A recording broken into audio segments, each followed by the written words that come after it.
Hello everyone. So in today's class or this particular session itself, we are going to cover the Bharatiya Nyaya Samhita. Right? This is the new criminal code itself, which is set to replace the particular Indian Penal Code. जो पहले हमारा Indian Penal Code हुआ करता था 1860 का, right? जिसमें हमें बताया गया था अलग अलग तरह के एक्ट्स बताए गए थे which amounts to an offense. साथ में उन ऑफेंसेस के लिए पर्टिकुलरली जो पनिशमेंट होती है वो प्रेस्क्राइब करी गई थी. So with the time when we see, it was enacted back in 1860s and that too in the time of Britishers itself. उस समय के बाद जाके अब जाके in 2023 itself we got a new particular code, right? उसको हमने नाम दिया है द भारतीय न्याय संहिता. हालांकि पहले इंडियन पीनल कोड हुआ करता था, तो अब थोड़ा हिंदी में नाम दिया गया उसको नए वाले एक्ट को. So today we are going to cover the specific sections, the specific provisions which are dealt under this particular act. Along with that, all the new offenses which are going to be covered under this act, right? That all will be dealt in today's session itself. So herein, on this particular topic, we have divided the parts, we have divided the particular, the provisions of the Samhita itself, and we are covering them on the basis of the examination syllabus, the competitive exam syllabus only. Apart from this, I'm very pleased to announce that we are coming up with a new book, that is the Law of Crimes, which is meant for UPSC Law Optional as well as Judicial Services aspirants. इस book में we are covering, right, the specific new laws itself. नए law को उसमें cover करते हुए perspective से आपका ये पूरा जो नया एक book है वो publish होगी अभी. It will be published within this month itself. And herein, if you look at the specific brief contents, it will start with the general principles of criminal liability, the very essence of criminal law. So those who have already covered IPC, it will be extremely easy for them to understand this, right? Because if we look at the jurisprudence behind criminal law, it has stayed intact. There is no particular disruption with respect to the jurisprudence in the criminal law itself. वही जो आपकी पुरानी मैगजिम थी एक, actus non facitrium nisi mens sit rea. That specific maxim herein has been utilized in itself. उसी की implementation है on the same ground that the Indian Penal Code gave us. उसी के basis पे हमारा ये भारतीय न्याय संहिता 2023 की स्थापना हुई है. And herein the second the chapter of the book will deal with the kinds of punishment. अगर हम IPC देखते हैं, right, आपका देखते हैं section 53 itself. वहां पे आपके 5 तरह के पनिशमेंट दिए हुए थे, right? The death penalty being the most gruesome, like the extreme one. Then there was the least one which was fine. अब एक नई तरह की पनिशमेंट और इंट्रोड्यूस हुई है, that is known as the particular community service. community service का introduction हुआ है. So that is dealt, and all the other provisions जो उसमें respective changes आए हैं, that is dealt under this particular chapter itself. Then thirdly, it's preparation and criminal attempt. No major, jurisprudential changes is there with respect to preparation, with respect to attempt of an offense, right? It remains the same, but because there is a restructuring that has taken place as of right now. So, for example, there was this offense of attempt with respect to section 511 of IPC, right? It was very far, it was very different from other attempts. So now it has been provided a separate chapter, and it is provided in a strategic manner itself. Apart from this, for example, if we look at the particular new enactment, उसमें आपको एक चीज बहुत अच्छी लगेगी, एक organised manner में आपके प्रोविजंस दिए हुए हैं. अब जो पहले लगता था कि ये स्कैटर्ड है, ये साथ में आने चाहिए थे, ये एकजुट होने चाहिए थे, उनको अब एक साथ कर दिया गया है, right? Further, 4th chapter deals with general exceptions, wherein if we notice this particular chapter, the particular chapter in the IPC and vis-a-vis the particular BNS, यहाँ पे आपको बहुत ज्यादा similarity मिलेगी. There is no subtle difference except a few words. For example, now the word insanity, right, the very general defense, general exception of insanity, it has been renamed, and the word which are being used right now is person of unsound mind. So it has been clarified, right? So वही same है, jurisprudence remains the same, it is intact, there is no differentiation. It got developed on the basis of McNaughton case, and that remains the same herein as well. Further, joint and constructive liability. Again, the particular offenses of, for example, section 34 of IPC, which dealt with the rule of evidence itself. ज़्यादा ना common intention होनी चाहिए in the furtherance of common intention. When an act is committed by a lot of people, more than two people, two or more people. Now in those cases, it remains the same herein, right? The same provision which has been enacted under section 34, now it is within section 3, जहाँ पे आपकी explanations दे रखी हैं. So इस तरह से एक restructuring हुई है under the new act, which will be extremely easy for those who have already covered IPC. And also the study that we are going to do here, it is also going to be comparative in nature. Because बिना IPC को जाने अगर आप सीधा BNS पे कूद जाएंगे, you will never be able to understand BNS. Because nevertheless you need to understand the development of the criminal law.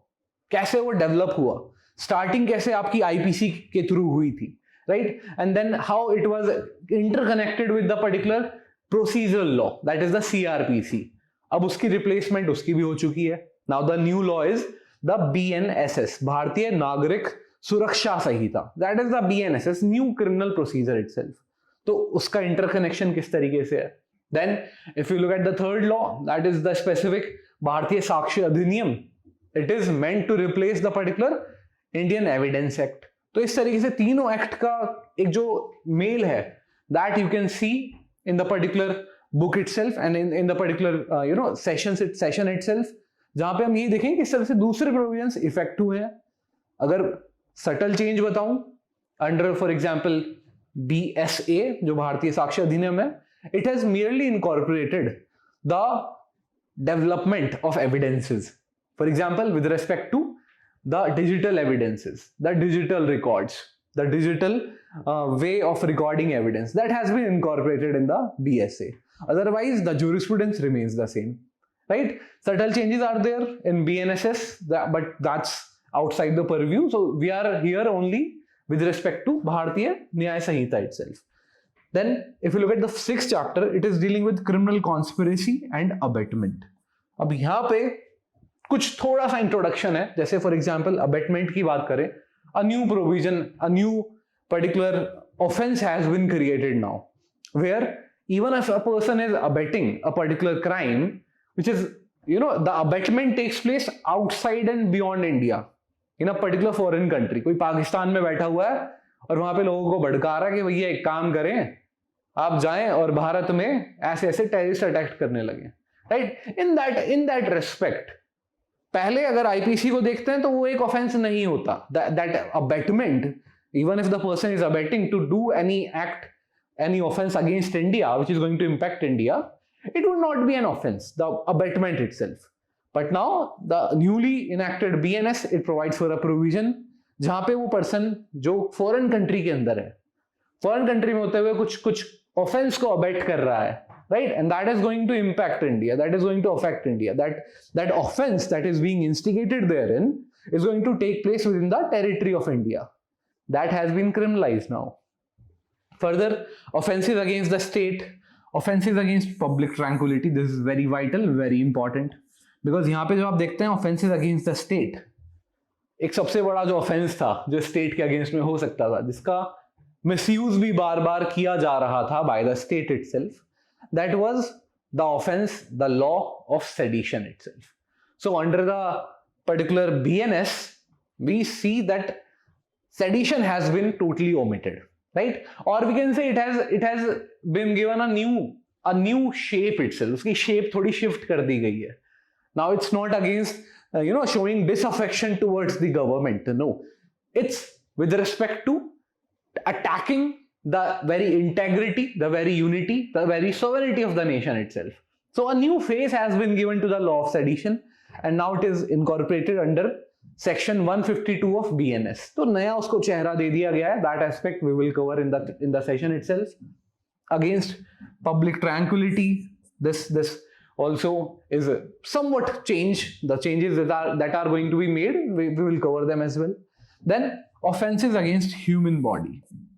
अब यहाँ पे आपको थोड़े से कुछ नए प्रोविजंस भी देखने को मिलेंगे. जैसे आपने देखा होगा न्यूज में बार बार आ रहा था मॉब लिंचिंग, राइट? कि अब मॉब लिंचिंग नया ऑफेंस बनने वाला है. That if for example 5 or more people with a specific agenda in mind, right, with respect to for example a particular religion, किसी caste को relate करते हुए उस objective से 5 या 5 से ज़्यादा लोग अगर किसी person को lynch करते हैं, मान लो they hurt that person, grievous hurt takes place, that is an offense now. If they collectively 5 or more people for this specific purpose, right, and they kill someone, that is a separate offense as of right now, and that is given a different the particular different punishment for the same has been granted now, given under the BNS itself. Then offenses against property, very much it's very similar, but yes, a subtle difference that you will notice is with respect to the offense of theft. Theft की जो very definition थी, right, it has to be with respect to movable property only. Theft सिर्फ movable property की हो सकती है. अब उसी के regarding अगर आप देखेंगे जो definition है movable property की, that has been tweaked, that has been changed. The scope of the definition of movable property, the ambit has been increased now. Now it is not limited to corporeal property but also incorporeal property. For example, the intangible assets, the IPR, the other aspects, right? For example, your digital scamming, everything, those aspects are also dealt under the particular offenses against property, and they are also made an offense under the particular purview of the offense of theft itself. A separate offense has been enacted, which is the particular offense of snatching. Snatching एक theft ही है, बस थोड़ी aggravated form है उसकी, जिसमें एक दूसरे तरीके से थेफ्ट को कमिट किया जाता है. That is a separate offence right now. If you look at particular offence, there is now organised crime, which is very vital for us to understand. Organised crime, जो कार्टेल, एक organised manner में जो crime कराया जाता है, that is also there. Then there is petty organised crime, जो छोटे मोटे ऑफेंस ऑर्गेनाइज तरीके से कराए जाते हैं, राइट. क्राइम सिंडिकेट होती हैं, वो ऑफेंस कर रहे होते हैं, उनका कोई पर्टिकुलर पर्सन है, चाहे वो सिंगल तरीके से अकेला होके कर रहा हो, लेकिन he belongs to a particular gang of crime syndicate, right? So that is a separate offense under section 112 of the BNS now. Apart from that, we will also notice that terrorist act, an offense has been enacted under the BNS, that is the terrorist act. नया offense एक बनाया गया है, right? So that is also dealt herein. जो पहले नहीं हुआ करता था IPC में, उससे पहले वो UAP, Unlawful Activities Prevention Act में हुआ करता था, right? So it has been incorporated herein as well. Further, offenses against women, यहाँ पे थोड़ा हम नोटिस करेंगे कि एक बेटर तरीके से अब प्रोवाइड किया गया, एक सेपरेट चैप्टर दे दिया गया है offenses against women and children, right? So a separate chapter under the BNS has been provided. और थोड़ा जो आपके offenses हैं वो भी सिस्टमैटिक मैनर में दिए गए हैं, वहां पे कुछ एनहेंस्ड पनिशमेंट दी गई हैं, नए ऑफेंसेस भी क्रिएट हुए हैं. फॉर एग्जांपल, आपने एक ऑफेंस देखा होगा जो पहले 2012 का एक जजमेंट था, Deepak Gulati versus union of India 2012 judgment. वहां पे सुप्रीम कोर्ट ने आइटरेट किया था that if you make a false promise to marry, right, that is also an offence, that might also come with in the ambit of rape. But afterwards when we look at the particular development, तो supreme court खुद इस बात पे थोड़ी सी विचलित होती चली गई कि is it amounting to rape, is it amounting to cheating, is it amounting to something else. तो वो क्लैरिफाई करने के लिए अब एक नया प्रोविजन ऐड कर दिया गया है under the BNS, that is section 69. वहां पे डील किया गया एक नया प्रोविजन, उसमें दिया गया है if a person by any particular deceitful means, deceitful manner में किसी से सेक्शुअल इंटरकोर्स कर लेता है, that amounts to an offence. अब वो चाहे एक फॉल्स प्रॉमिस टू मैरी पे हो, फॉल्स प्रॉमिस टू प्रमोशन पे हो, कुछ भी हो सकता है, anything, right, as long as the deceitful means has been used to take any particular sexual favor from someone, to engage into sexual intercourse with a woman, that is now an offense, and that is separately dealt under section 69. अलग उसकी punishment है, लिखा हुआ है कि it does not amount to rape, right, but it's a separate offense in itself. Further, Prevention of Corruption Act, PCRA, they remain practically the same. When we look at defamation, subtle changes in defamations, the definition itself has been provided now. It also includes digital defamation, or you can say cyber defamation, online defamation, right? That has been incorporated as a part of defamation, the offense of defamation itself. तो जो ambit है defamation offense का, थोड़ा सा wider कर दिया गया है वो. Further if you look at the particular aspect of plea bargaining, right, plea bargaining पहले हुआ करती थी CrPC, the particular code of criminal procedure के अंदर प्ली बार्गेनिंग के प्रोविजंस थे, 2005 में अमेंडमेंट के थ्रू ऐड करे गए थे. अब एक सेपरेट उनको आपने एक चैप्टर दे दिया गया under the particular BNSS, Bharatiya Nagarik Suraksha संहिता के अंदर. वहां पे पहले टाइमलाइन नहीं हुआ करती थी कि कितने एस्पेक्ट कितने टाइम में the person can particularly get the benefit of plea bargaining. उसको थोड़ा क्रिएट करा गया, वो लैक्यूना उसमें फील होता था. That lacuna has been fulfilled with the particular BNSS, वहां पे जो सेपरेट चैप्टर दिया गया प्ली बार्गेनिंग में. So these are the specific changes, or you can say the major changes that have been brought by the particular amendment itself. और ये हम देख लेंगे. इस this entire book covers these specific 13 topics. और यहाँ पे आपका जो subtle change है BNSS में, BNS में, या फिर जो आपका इंटररिलेट करते हैं हम with the particular evidence act, with the particular BSA, भारतीय साक्ष्य अधिनियम. So they have been incorporated very well in this particular book.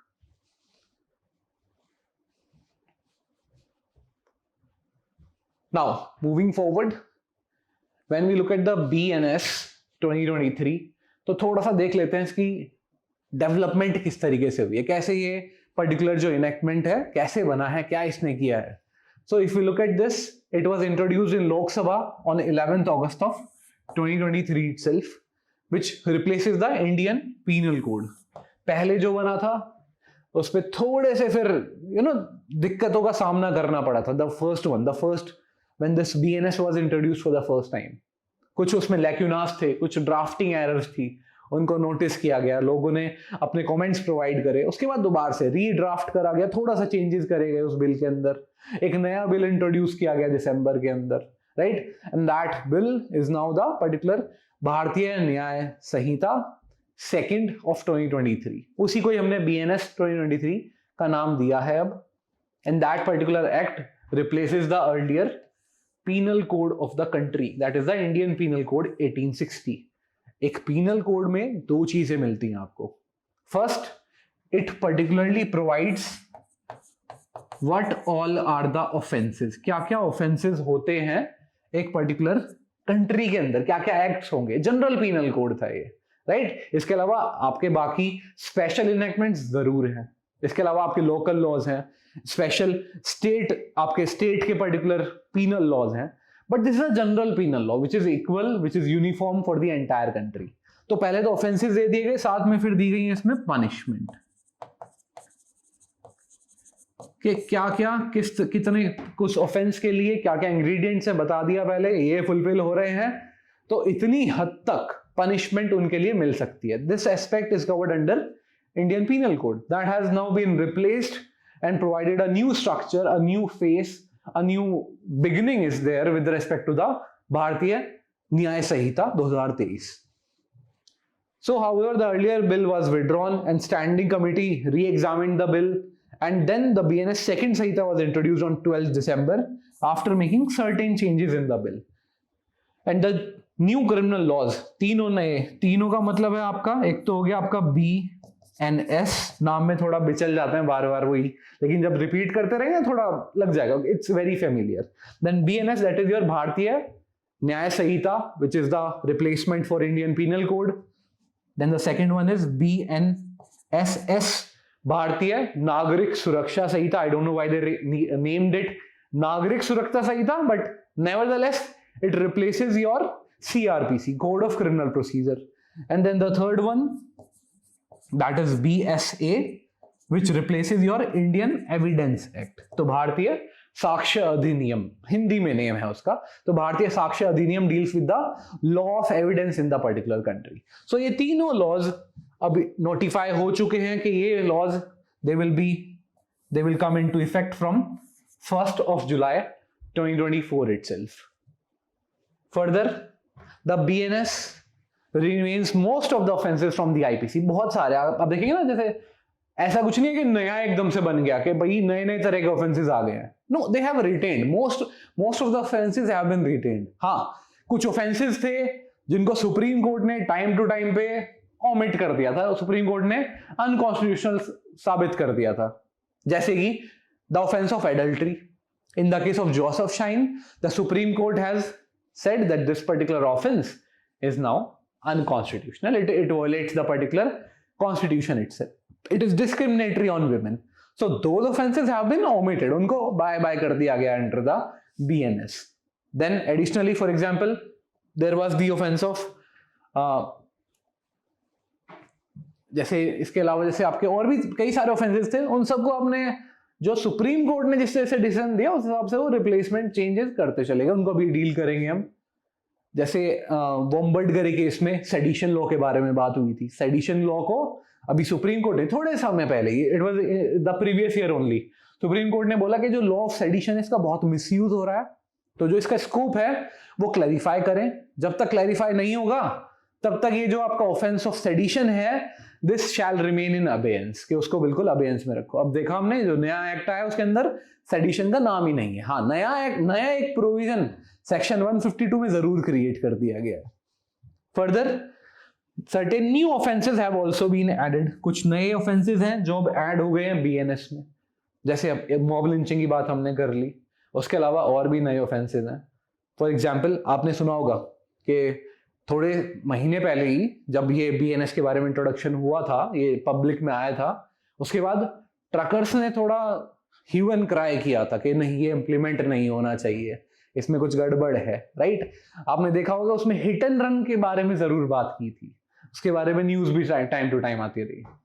Hit and run, for example a person by his particular driving a vehicle and he has hit somebody, और hit करने के बाद that person has flee away.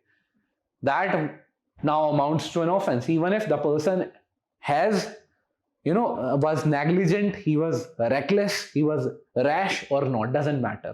हाँ, लेकिन वो उसकी interpretation गलत होगी अगर हम यहीं पे रुक जाएंगे. It also includes another aspect. दो aspects हैं उसमें. First is that you actually hit someone with your vehicle or something, right?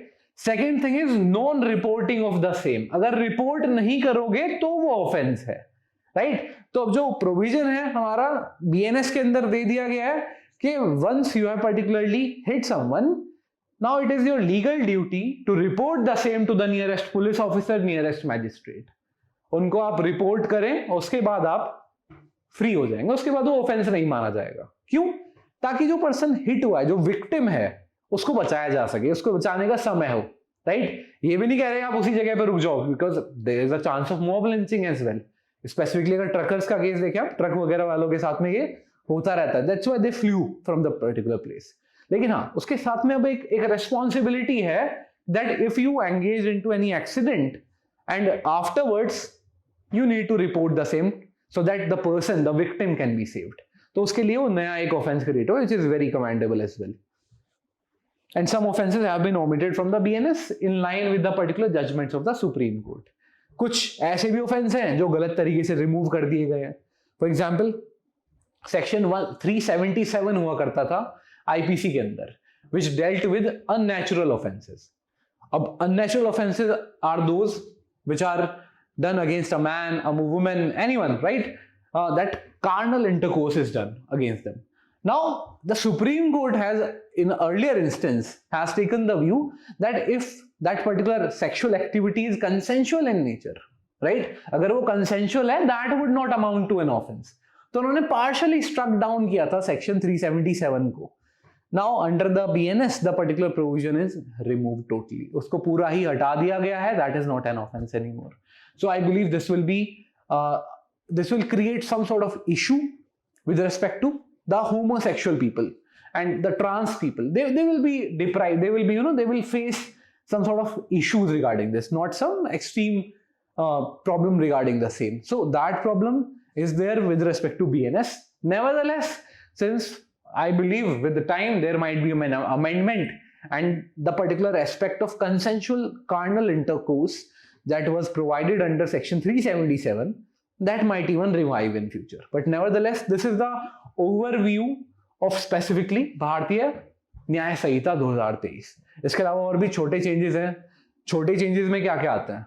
अब समय के साथ में 1860 में बना था आईपीसी, वहां पे आपके ऑफेंसेस दिए गए थे, पनिशमेंट्स दिए गए थे, फाइन दिए गए थे. उस समय के हिसाब से 100 रुपए का फाइन हो गया, 500 रुपए का फाइन हो गया. अब जब समय चेंज हो गया, 2024 के अंदर आ गए, 2023-24 के अंदर हम आ गए हैं, तो that amount of fine also requires to be increased, proportionate होना चाहिए वो क्राइम के. That is why the BNS has improvised, the BNS has increased the amount of fines that are going to be levied with respect to specific offences. तो जो fines की वो जो आपकी अमाउंट है वो जरूर कई गुना इंक्रीज कर दिया गया है. I was looking at BNS. One of the provision provides now that the offense, for the offense of falsely charging someone, right? आपने false accusation किसी के ऊपर लगा दी है. In that case, there is imprisonment. Yes, nevertheless, along with that, there can be a fine of up to 2 lakh rupees.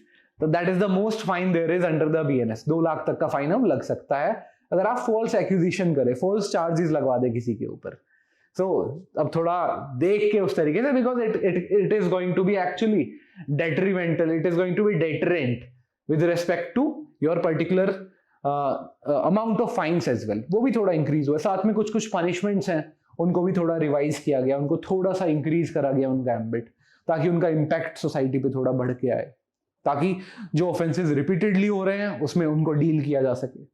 First time offenders हैं तो उनको किसी अलग तरीके से डील किया जा सके, specifically under community service, right, ताकि वो हार्डेंड क्रिमिनल्स के साथ में ना मिल जाएं जाके. तो कम्युनिटी सर्विस का डिवाइस किया गया. अपार्ट फ्रॉम दैट, जो ऑफेंसेस बहुत ही ग्रूसम ऑफेंसेस हैं, हीनियस ऑफेंसेस हैं, एक्सट्रीमली हीनियस ऑफेंसेस हैं, उनमें पनिशमेंट्स थोड़ी स्ट्रेंथन करी गई. So if we look at the major changes under the BNS and IPC, first thing is the introduction of community service as a form of punishment. As we have noticed earlier, under section 53 of IPC, सिर्फ 5 तरह की punishment होती थी. First one was death, or you can say death penalty, या जिसको आप capital punishment भी बोलते हैं. BNS में डिफाइंड नहीं है, IPC में भी डिफाइंड नहीं थी, लेकिन हाँ CRPC में एंड BNSS में तरीका बता रखा है, right. Hanging till the person's body is his particular breath is gone. जब तक उसकी जिंदगी ना सवर जाए तब तक उस पर्सन को टांग के रखो उसके गले से, right. That aspect is death penalty, that aspect is capital punishment.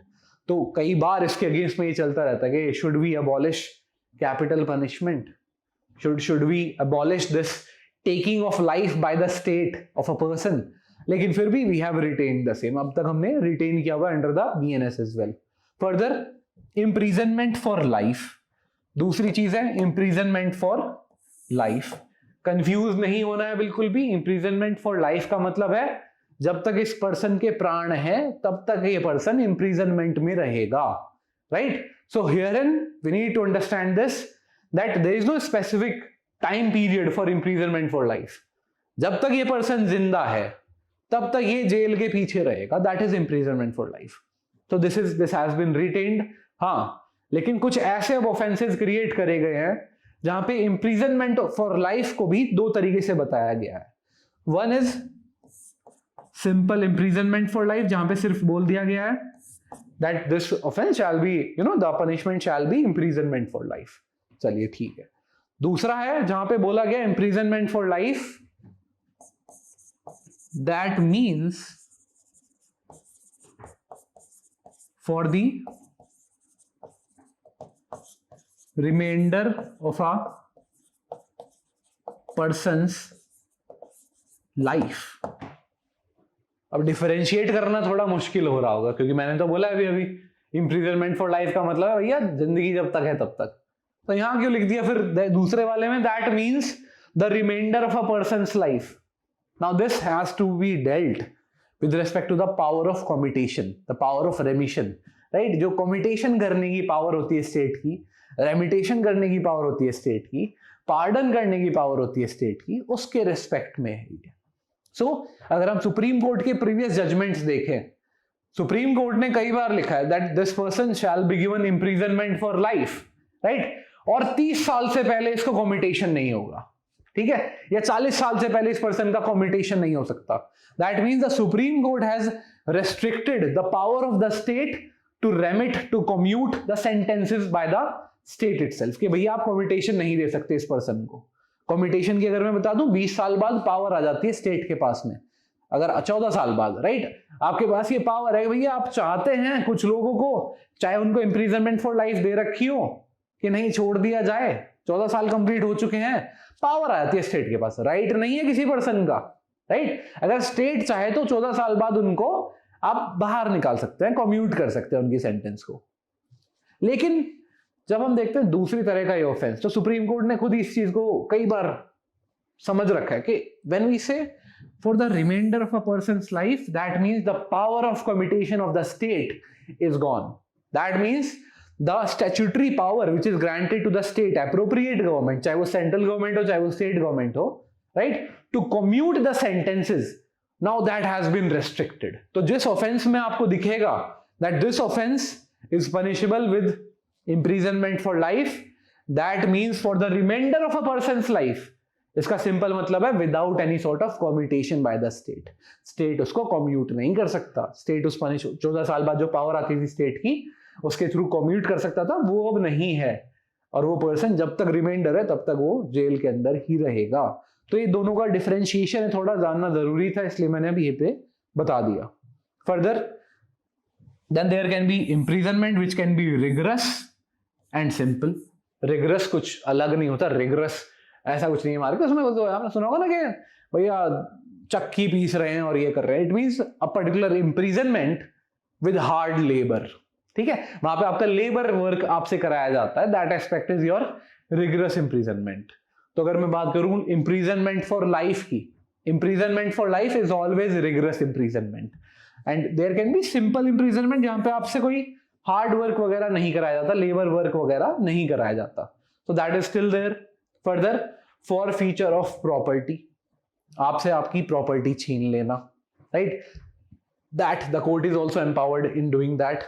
Further fine, अब जो ऑफेंस पहले इतने ही हुआ करते थे आपके आईपीसी के अंदर, तो भैया ये 5 ऑफेंस थे सेक्शन 53 ऑफ आईपीसी में, लेकिन बाद में हमने जब देखा तो समय समय पे आपने पहले भी देखा होगा before the BNS came into being कि जो आपके जुडिशरी है इनोवेटिव तरह से कुछ ना कुछ पनिशमेंट्स देती रहती थी कि जैसे पिछले साल की न्यूज है, एक पर्सन को कहा भैया आप 100 प्लांट्स लगाओ, दिल्ली का एक पर्सन था, उसको पनिशमेंट के तौर पे कहा गया कि आप 100 प्लांट्स लगाइए, राइट। नाउ दैट एस्पेक्ट कहां से आए, यहां तो है नहीं भैया कहीं पे भी, तो अलॉन्ग विद दैट फाइन के साथ में उसको पनिशमेंट दी गई थी।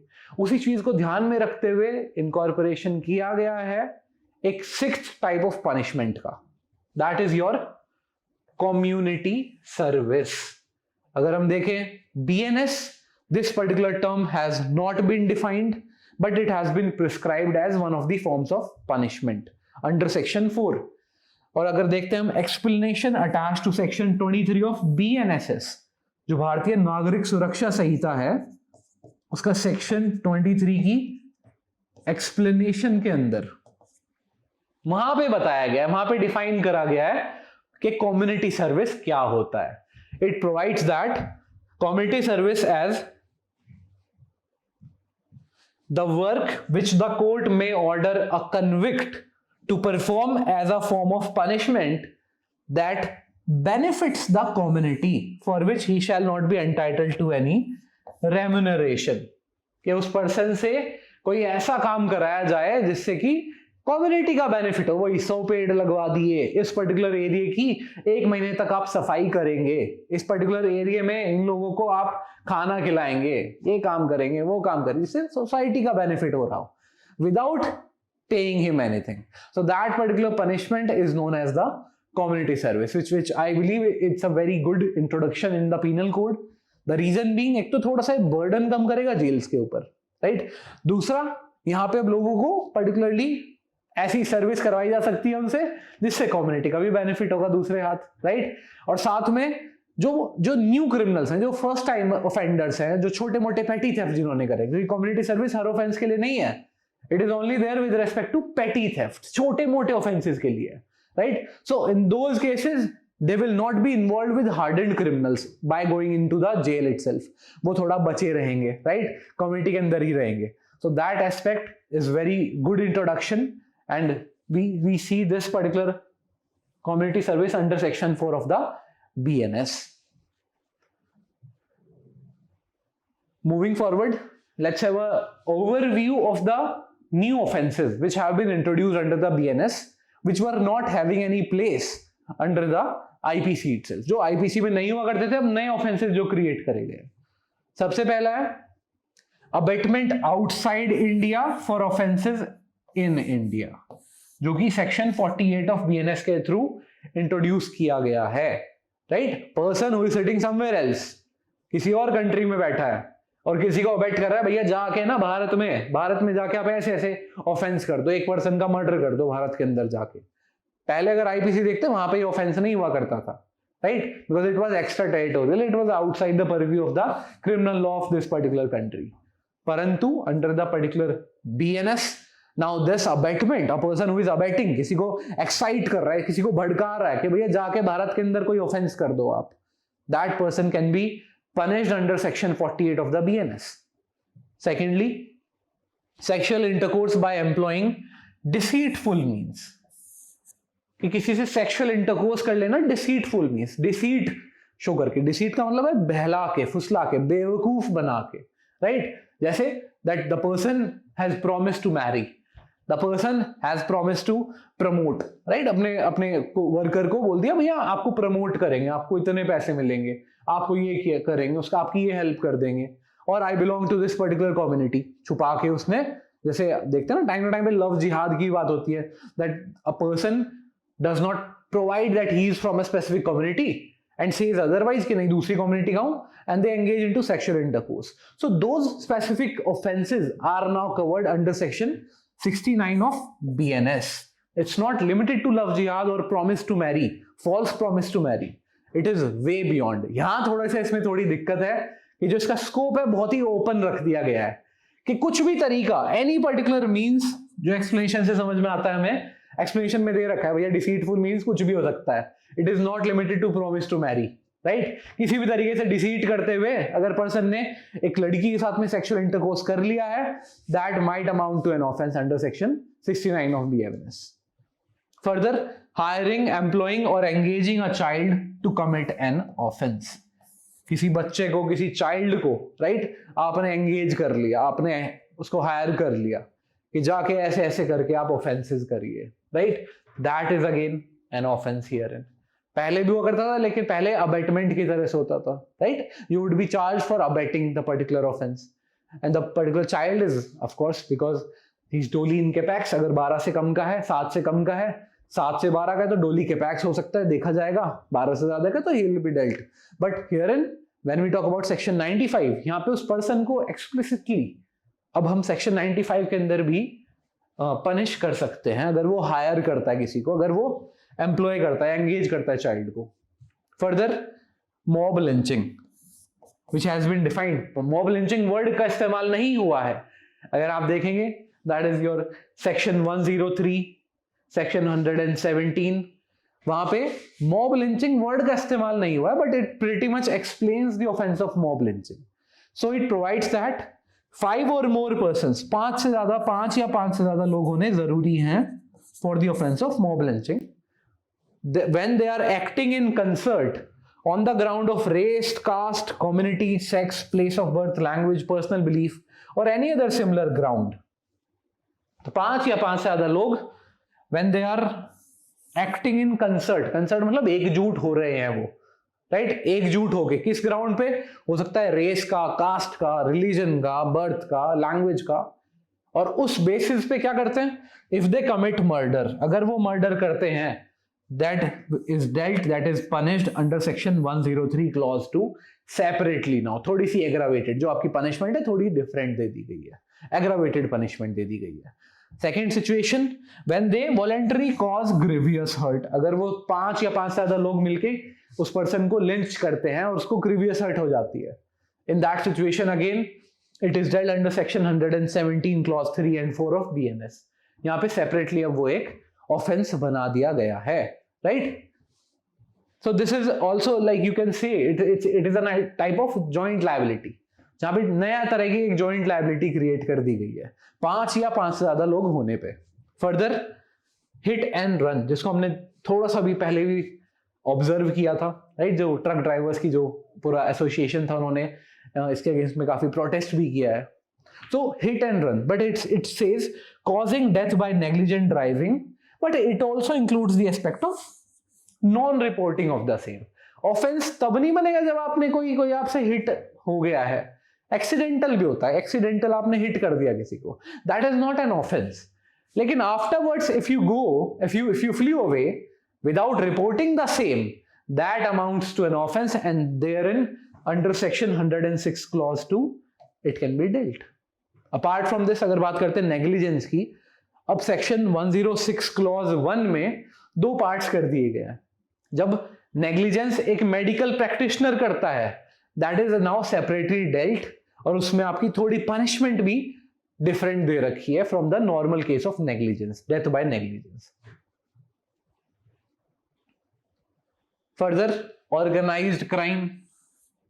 ऑर्गेनाइज्ड क्राइम का मतलब ये है, एक तो हो गया कि नॉर्मल क्राइम्स होते हैं जिस तरीके से, एक होता है एक आपने कार्टेल बना रखा है, कार्टेल सुना होगा आपने, एक गैंग बना हुआ है जिनका सोल पर्पस होता है भैया ऑर्गेनाइज तरीके से क्राइम को एक करना, क्रिएट करना, उनको कर पाना.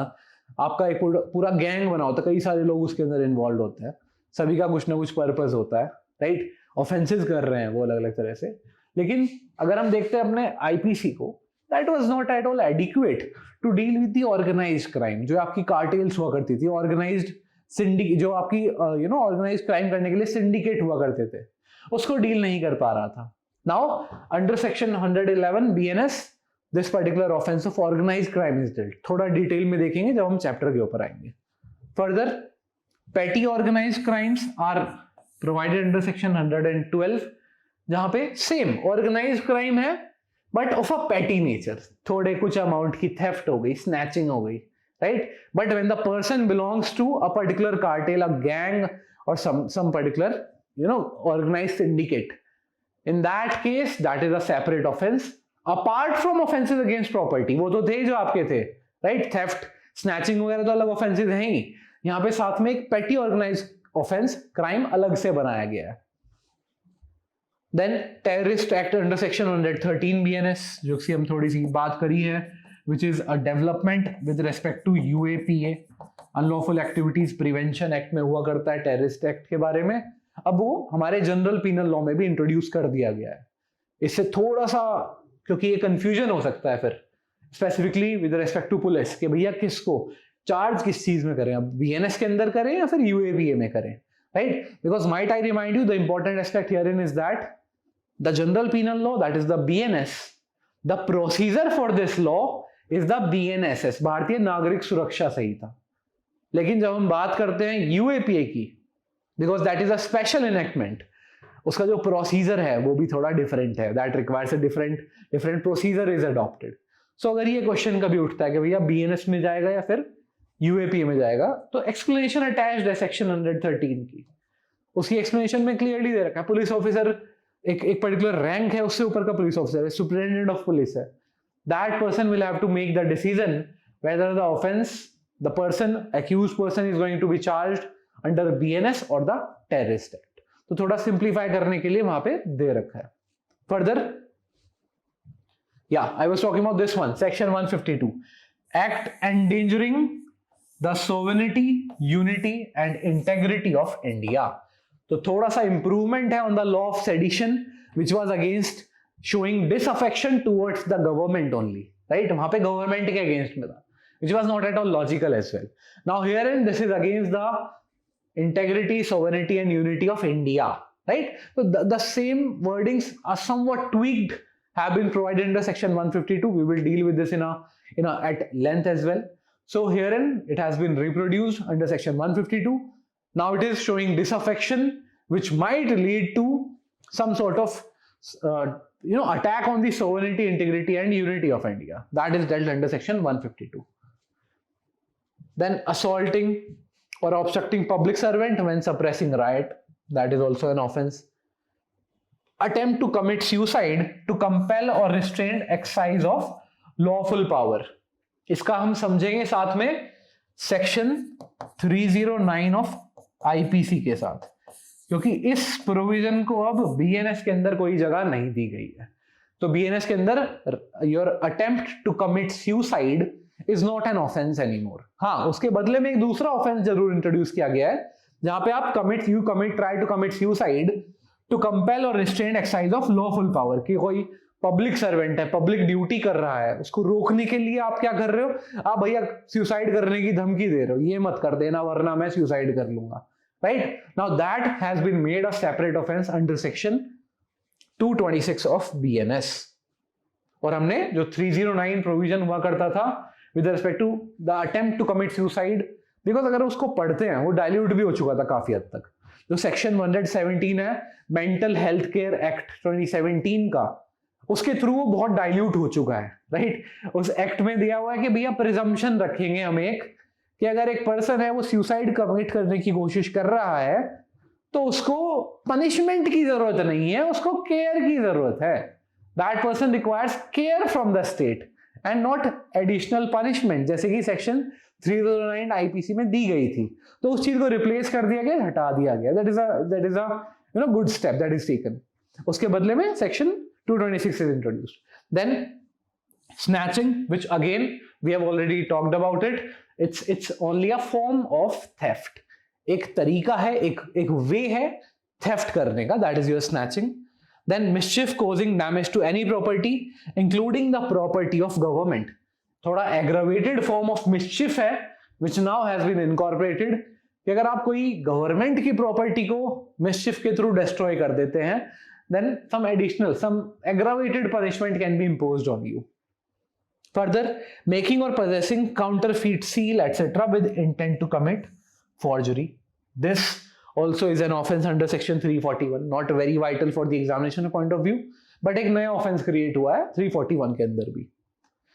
Further, omission of some old offenses. For example, the law of sedition. In the light of S.G. Bombardgare versus Union of India, the particular section 124A of Indian Penal Code has now been omitted under the भारतीय न्याय संहिता BNS के अंदर हटा दिया गया है। हाँ, इसका एक डाइल्यूटेड वर्जन या कह लो एक न्यू फॉर्म हमें मिलती है सेक्शन 152 ऑफ BNS के अंदर। सेक्शन 152 में जिसमें attack on the sovereignty, unity and integrity of the nation itself, India itself, वहां पे वो कर दिया गया, which is a very valid step. Further, attempt to commit suicide as we have noticed under section 115 not 17 115 of mental health care act 2017, the particular attempt to commit suicide offence has been removed now. Then the offence of thug, जो पहले पुराने जमाने में वो करते थे, तो थग वगैरह कोई होते भी नहीं है। Right, so it has been omitted.